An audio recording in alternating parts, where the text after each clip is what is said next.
thousands of years from whom this land was stolen. This land is the territory of the Multnomah, Cathlamet and Clackamas, the Tualatin, Kalapuya and Molalla, the Wasco, Cowlitz, and many other indigenous people who have known the power and beauty of the Columbia and Willamette rivers, lived here, raised their families, and built communities and traditions that live on. Together, we recognize their unbreakable connections to this land, and we honor the resilience of their ancestors and the hope of future generations. Thank you. Today, we'll hear from Multnomah County Chair Deborah Kafoury about the possibilities ahead for Oregon's most populous county. As many of you know, Chair Kafoury leads a complex government with a jurisdiction that stretches from Bonneville to the Bull Run Lake, from Villa Ridge to Sauvie Island, and all the points in between.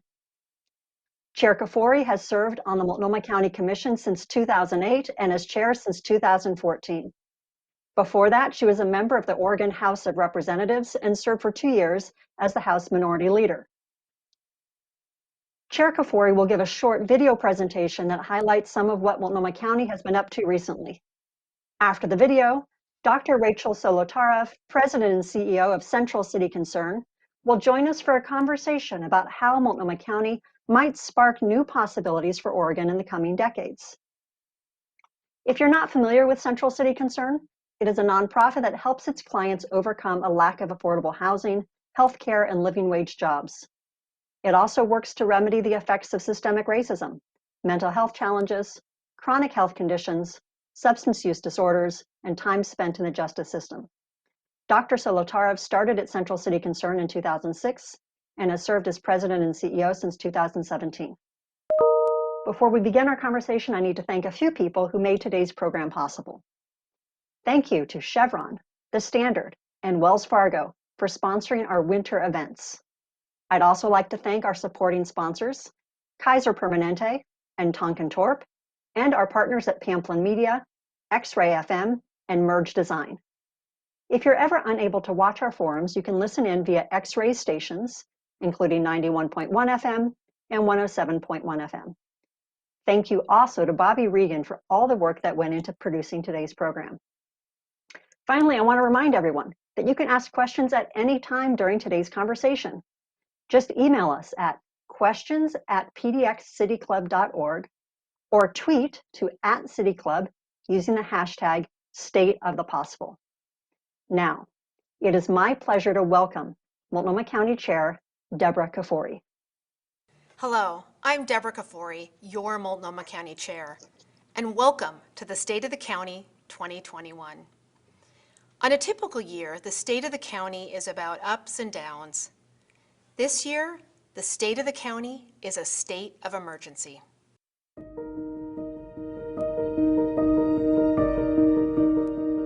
We are here tonight to ask you for your help.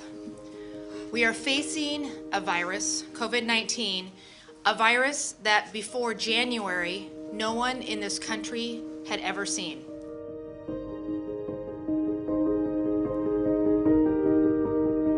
On Tuesday, Multnomah County saw its first case. On Wednesday, I declared a state of emergency. That declaration gave us the ability to meet new and growing needs. It has now been extended 4 times. We mean it when we say it. Stay home if you are sick, wash your hands regularly, and assume this virus is in the community. Closing public libraries in Multnomah County like this is an extraordinary measure. It's never happened in modern times. As of today, we are no longer allowing social visitation at our 2 jail facilities to help prevent any further spread of the virus. We know there are seniors who won't be seeing their friends. We know that there are thousands of kids who rely on school meals. What do we want? Justice! When do we want it? Now! As our country and our community faced this once-in-a-century pandemic, we also faced a much older and no less deadly pandemic of racism. And systemic injustice.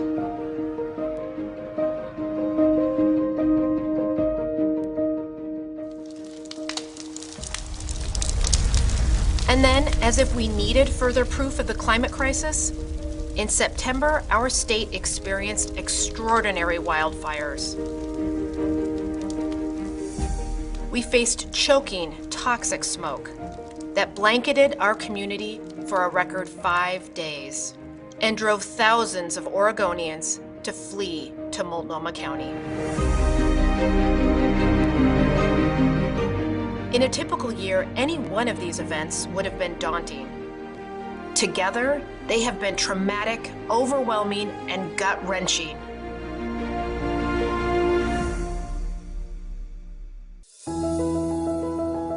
I'm Dr. Jennifer Vines, the Multnomah County Health Officer. But at every turn, I'm going to talk today about hand washing. Multnomah County was there. Today, I'm going to show you how to create a face covering. Make sure it covers your nose, mouth, and chin. Think about what supplies you might need. To educate. ويجب أن نتأكد من Use las tiras o bandas elásticas que van alrededor de las orejas. To track the virus.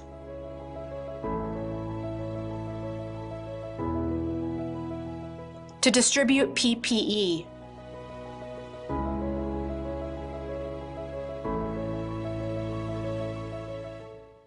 To provide safe shelter and housing.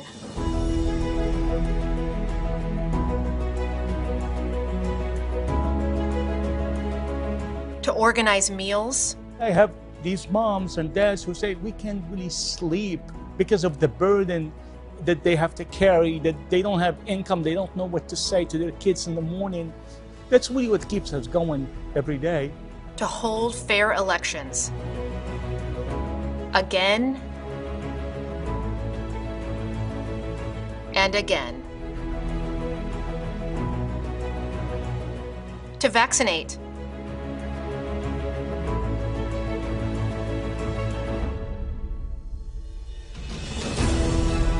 To appreciate our community. Good morning, everyone. And to carry on with county business. Planning an earthquake-ready Burnside Bridge. Making Cornelius Pass Road safer. Opening a new school-based health center. Passing the first supportive housing services levy. Passing the library bond. And, for the first time ever, approving the ballot measure Preschool for All. Building the new courthouse. We've risen to every challenge, but the work of Multnomah County is far from complete. As you just saw, Multnomah County has stepped up in so many ways to help our residents navigate immense and cascading challenges. But as we stand at the edge of a post-pandemic world, we have the opportunity to reflect and to ask ourselves, who can and should we become as a community after a year like this? And what does it look like to move forward? Because what the events of the previous year exposed to all of us, beyond a shadow of a doubt, is that the normal we had been living in was marred by inequities and injustices. So for all the wishful thinking about going back to normal, we can't go back to what was. To merely rebuild what was would be to deny the unforgettable sights, sounds, and lessons we've gathered in this past year. Instead, we have to use these experiences to imagine bigger, to propel us to build something better, to capture the sense of and our duty to the possible and not to the past. Our recovery from the pandemic and the years that follow must move Multnomah County toward a new place of strength, health, and hope. As the COVID-19 crisis proved, stable, safe housing is imperative to people's physical, emotional, and mental well-being.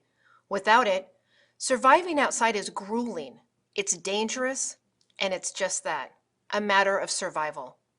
On any given night, 12,000 people in our community are able to lock a door behind them and go to sleep under a roof, in their own bed, because of our homelessness response system that combines housing with supportive services. 12,000 people who would otherwise be homeless if it weren't for that housing. But one look at the tents lining many of our streets tells us that this is simply not enough. However, the way our community responds to homelessness is at the doorstep of transformation. Last May, voters approved an historic investment in supportive housing services that will allow us to meet the challenges of homelessness for decades to come. This infusion of funds will drastically expand our response system, which gives people keys to a home and, just as critically, connects them to the supports they need to stay in that home. The county's new Behavioral Health Resource Center will bring life-saving supports to people experiencing chronic homelessness in the downtown core. Once open, it will offer a day center, a safe 24-hour shelter, behavioral health treatment, and transitional housing. We are on our way toward becoming a community that is fully prepared and able to support every neighbor experiencing chronic homelessness. And I'm also finding great hope today in how community members are engaging personally with the challenge of homelessness, not only with their dollars and donations, but in their willingness to see that our community's future is wound tightly together with that of our neighbors who are surviving on the margins. A business owner recently shared with me that she sees her own success as tied to the stability and health of the individuals who sleep in the doorway of her shop. She didn't say that success depended on removing them from her neighborhood, but in their stability and their health. Community members like her are rejecting punitive and superficial approaches that only address the visibility of homelessness in favor of solutions that help our neighbors escape it. Changing lives requires compassion, consistency, and traveling alongside someone as they get connected to the services they need. That's what Multnomah County does, and that's what we will continue to do as we transform and strengthen the ways in which we serve those who are hurting the most. For decades, Multnomah County's public health has quietly, reliably, and effectively prevented disease and deaths in our community. But what's often gone unnoticed is all the work surrounding disease prevention, health education, outreach, harm reduction, and so much more. Well, that is until this past year, when the pandemic threw a spotlight onto the breadth and depth of public health responsibilities. And to be honest, it's taken the past year for me to gain a better understanding of public health's reach. And I continue to be impressed and grateful for the wide-ranging work they are doing to keep our community safer and healthier, whether we recognize it or not. As community members begin to wrestle with the lasting residual trauma of this once-in-a-lifetime emergency, the work of public health will be critical to keeping people from plunging through the social fabric that has been frayed beyond our imagination. Through the work that they've done for years and the ways they've risen to the challenges of the pandemic, we have seen the transformative potential of a robust and ambitious system that creates healthier conditions for all residents and strengthens historically overlooked communities. That is the vision the county is committed to pursuing as we move forward, where every dollar that we invest in our programs and people returns as a healthier and safer county. Because health isn't just about keeping the community safe from viruses and treating wounds. As we've seen over and over again this past year, our community's health depends on addressing all the inequities that put people's health and lives at risk. So as we look forward, that means Multnomah County Public Health will be a crucial pillar in the work of confronting the community's biggest challenges, like housing instability, climate change, gun violence, and racism itself. All of these major challenges are direct legacies of systems that weren't designed to serve or benefit people of color. Multnomah County is creating pathways to build something better. But better is only possible when we build in a way that intentionally centers and partners with the communities who have historically borne the brunt of inequities and injustice. And at the same time, communities of color do not need the county to tell them what's wrong or how harms can be repaired. They already hold deep wells of wisdom and creativity, brilliance and energy that, when combined with the county's resources, can translate our shared visions for equity, inclusion, and justice into reality. We've taken this approach as we crafted the plan, directing how the county should invest our supportive housing services funding, as we designed the Behavioral Health Resource Center service model, and as we built a COVID-19 response that prioritizes the needs of communities disproportionately impacted by the virus. This spirit of co-creation is essential to bringing equity to life, creating material change in the lives of those who have been harmed by systems built to oppress, to minimize, and to silence. It requires a more inclusive, intentional process, but at Multnomah County, we are as committed to doing things the right way as we are to doing the right thing. Equity and urgency are two sides of the same coin. For example, the voter-approved Preschool for All measure gives us the opportunity to build for the first time an early childhood education system that is created in partnership with families and communities who have been priced out and left out. With their leadership and partnership, we are building a new way of caring for and educating preschoolers where access and racial justice are foundational values. Meanwhile, we are using our Transforming Justice initiative to envision and implement a new model of public safety that is decoupled from the history of institutionalized racism that the criminal legal system is founded on. But we're not doing it alone because we can't. In this process, we're elevating the voices of community members who have experienced firsthand the brutality and the harms of a system explicitly designed to oppress people of color. And together, we're poised to build a new model that promotes healing, stability, and true community safety. Multnomah County is also building equity through our budget, which reveals what we value and aligns our community to the future we wish to build. But our values can't just live on paper. What we invest in must meaningfully improve the lives of our community members. For about a decade, the county has used our equity and empowerment lens to help us design our programs in a way that better connects our values to the real-world differences we seek to make.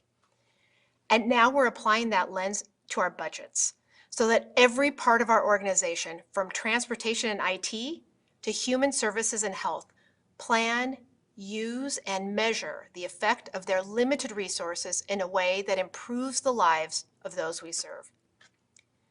We will use every tool we have to ensure that our work always pushes us closer to a future Multnomah County where we lift up every community member. Every challenge of the last year has been met by the dedication, ingenuity, and adaptability of Multnomah County's 6,000 employees. I am profoundly grateful to all of you. But I'm also aware that our staff can only show up as their best for the community, to embody equity, justice, and inclusion when they experience those values in their own workplace. So I'm committed to ensuring that the county's workforce equity strategic plan remains fully supported as we take steady steps towards becoming an organization that practices our values inside and out. I know that we are all eager to leave behind the events of the last year. But at Multnomah County, we're using the lessons of this unique moment in our community story to build the just and equitable community that I know we can be. And I hope you'll join us as we build it together. Finally, one of the things I am the most grateful for is to lead a board that brings such a diversity of professional experience, expertise, and passion forward on the behalf of the people of Multnomah County. So today, for the first time in the history of this speech, I've asked each of my colleagues, Commissioners Sharon Myron, Sushila Jayapal, Jessica Vega-Peterson, and Lori Stegman, to reflect on their priorities. Despite being in crisis management mode, this year Multnomah County has done important visionary work. We now must focus on what our community needs for the future: recovery, resiliency, and reimagined systems. Of paramount importance, we must act on a shared vision to address our homeless crisis. We have a historic opportunity to provide safety and stability for people who are houseless at this unprecedented moment in time. We need to get this right. In particular, we must invest in services that urgently reduce harm for people living unsheltered and in the broader community, while we're working on those longer-term solutions to prevent and end homelessness for good. And part of this long-term work is addressing critical deficits in our system of behavioral health care. It's not just a matter of more services, it's really a matter of better systems. Filling gaps will not fix an under-resourced, poorly designed, and poorly managed system. But working together to create and resource a better system will change lives, especially as we're facing the profound isolation, school closures, job loss, and untold trauma stemming from COVID. We must also continue our work to re-envision law enforcement and community safety, particularly where the criminal legal system intersects with behavioral health and houselessness. I championed an effort looking at people who frequently come into contact with multiple systems, including emergency housing, so our shelters, also ERs and jail. This showed shocking disconnection and overlap. Our multi-layered, uncoordinated responses aren't working to address root problems, and those who are most vulnerable suffer as a result. This year, I'm excited to advance this intersectional work and carry forward key recommendations from this quality data and powerful collaboration across sectors. Our work is not just about getting through COVID, but it's about moving forward with renewed determination and ensuring that our entire community will thrive. Two themes have risen loud and clear from the past year: racial justice and interconnectedness. The pandemic and the movement for racial justice have forced us to confront the systemic inequities faced by Black, Indigenous, and other people of color. And they have shown us that we are all interconnected. Combined, they have shown us that the health and well-being of any one of us is literally dependent on the health and well-being of the rest of us. I'll be carrying these themes with me into the next year with a focus on three particular areas. First, I'll continue to advocate for an equitable response to the pandemic, equitable access to testing, vaccine, and the resources necessary to helping our families, businesses, and neighborhoods emerge strong and resilient. And I'll work to ensure that we implement the lessons we've learned about the ways in which our systems have failed those community members most at risk. My second priority will be successful implementation of our groundbreaking supportive housing services measure. This will require clarity, transparency, responsiveness, and accountability. And at the same time as we're developing those long-term solutions, we also need to respond to what we see on the streets right now by providing a continuum of options that meets people experiencing houselessness where they are and with what they need. And third, community violence is also a public health imperative, particularly for the Black and Brown communities most impacted. I'll work with partners on neighborhood-focused strategies to prevent and respond to violence, while continuing our work on the broader revisioning of public safety systems that's taking place at the state and local levels. I'm honored to serve with this dedicated Board of Commissioners to lead us through these challenging times. In November, voters approved Preschool for All, a historic investment in our children, working families, teachers, and small business owners. The measure, which will total over $300 million in annual spending when fully implemented, was years in the making. And the components of Preschool for All are central in my attempt to build a more equitable society. Preschool for All addresses the growing wealth inequality in our community by taxing the most wealth. It also pumps that money back into the salaries of teachers and assistants, who are too often underpaid and unable to make ends meet. And it lifts an enormous burden, often well over $1,000 per month, from the budgets of working families. It uplifts small business owners, who are often women and women of color, that operate the preschools and childcare that form the backbone of our local economy. And finally, it centers racial equity. From the concept to the policies to implementation, Preschool for All is deeply rooted in the experience of Black and Brown and all communities of color. Preschool for All must be implemented properly, which is why over the next year, I'll continue to work hard in partnership with this board to make sure the program is successful and enrolling children by the fall of 2022. The values and community-centered process of Preschool for All is reflected in the work I do on the other critical issues facing our community: public safety reform, housing instability, and environmental justice. We can build on this accomplishment and do much, much more to build the equitable society we all deserve.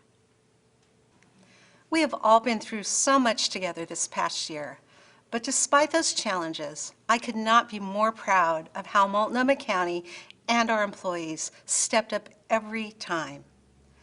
Einstein said that in the midst of every crisis lies great opportunity. I believe we've been presented with rare opportunities that will serve as a foundation of the transformational change that we so desperately need. This board stands ready to do the hard work at hand. And together, I look forward to continuing the economic mobility work that I've been focusing on for the past 4 years. I believe that poverty is at the root of many of our social and economic challenges. By identifying and analyzing geographic and social influences, we can better develop policies that increase mobility. Evidence-based data, like this effort my office has led, helps us strategize, plan, and allocate our limited resources to do the greatest good. From building a flagship library in Gresham to establishing a school-based health center at Reynolds High School, to siting a vaccine distribution location at Gresham High School, to distributing $1 million to East County businesses with priority given to BIPOC and women-owned businesses. As we begin to recover from this pandemic, I am optimistic because I know that by working together, our values, not our circumstances, will define us and set us on the path forward. Thank you for joining us for the 2021 State of Multnomah County.